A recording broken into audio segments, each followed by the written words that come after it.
Oh, hey, how you doing? So, for those of you that don't know me, my name is James III. I use he, him, his pronouns, and I'm one of the co-editors of the Black Trans Prayer Book, and I have a quick favor to ask of you, okay? And so that favor is very simply, I want you to go back in time in your own personal time machine, and I want you to think about a moment in which you knowingly and or unknowingly committed a crime, right? It could be however big or small that you want it to be, right? It could be anything from jaywalking, could be maybe downloading a video that you didn't have the licensing for, whatever it is that you want it to be. And I'm asking you this question and to identify this because I exist in lots of spaces. I exist in incarceration sites, in university settings, in faith communities, in nonprofits, K through 12 schools, wherever, right? And in all those different spaces, I have never in my life, never, ever, ever have I in my life met someone over the age of 25 that has not committed a crime, but I am clear that only some of us are criminalized. And so when we're thinking about Black History Month and Black Futures Month, I want to spend some time talking about the ways that we specifically criminalize Black trans people, and often without having to say the word trans.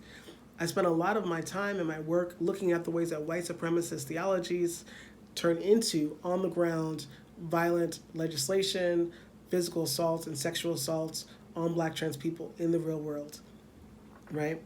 And so as I looked at some of the discussions about HB 1057 over in South Dakota and the legislation that was prevented from passing in Florida and other anti-trans legislation that people are talking about over this last few months, years, I'm noticing that oftentimes it's not a huge wide breadth of how we're defining what anti-trans legislation looks like. So to get into that, I want to also talk about morality laws. If you're not familiar with morality laws and what that means, morality laws are any kind of law that is used to control a segment of the population to prevent them from really ascending into a certain type of social status, right? So every anti-trans law is a law of morality. It is not about curbing harm, but specifically about controlling a certain segment of the population, right? Hoping that makes sense for folks. And so if we expand that and we think about the ways that Black trans folks are often targeted via morality laws, right? What are some ways that we criminalize Black trans people as we are today? Not this mythological Black trans people that people sometimes want to be friends with or write about, but actual Black trans people. So if we know that Black trans women and femmes often experience physical violence, right, on the street or other places. If we look at Black trans folks as a whole experiencing sexual and or physical violence, if we look at Black trans folks living in a world in which we do not always have access to 9-to-5 jobs and 1 in 3 of us makes less than $10,000 a year, how do we criminalize these Black trans folks, these actual Black trans folks, right?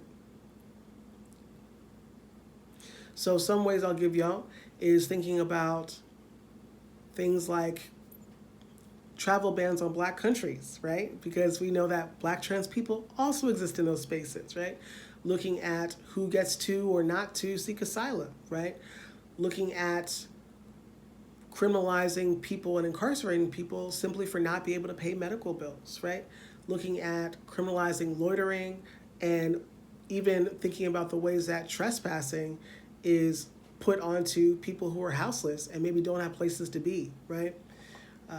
Also looking at how we criminalize survival work, right? So whether it's sex work, whether it's participating in drug trades or sales, things like that, or any kind of under-the-table work in which we are consistently scrutinized simply for being as Black trans people in the world, right?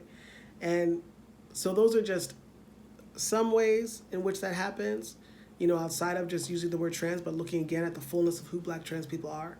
So if we know that Black trans people are folks that are experiencing all these realities all at once and simultaneously, what are some other ways that you can think about that we criminalize Black trans people without having to say the word trans? Leave a comment on the video, and I'll talk to y'all again soon. All right, peace.